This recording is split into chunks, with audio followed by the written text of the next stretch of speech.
हातावरचं पोट असलेल्या रिक्षा व्यावसायिकांवर 10,000 रुपये दंडाची पोलिसांनी कारवाई करावी अशी मागणी तथाकथित रिक्षा संघटनेच्या प्रमुखाकडून होत आहे।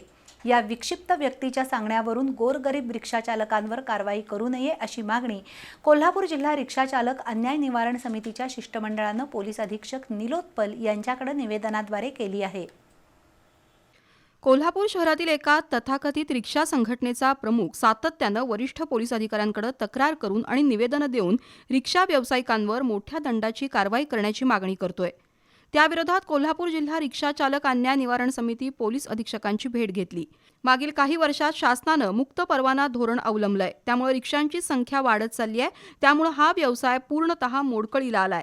शहराची हद्दवाढ झाली नाही, तसंच घरोघरी दुचाकी चारचाकींची संख्या वाढली।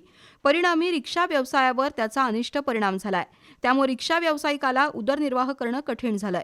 अशावेळी रिक्षा व्यावसायिकांवर दंडात्मक कारवाई झाल्यास रिक्षा व्यावसायिकांचं प्रचंड नुकसान होईल।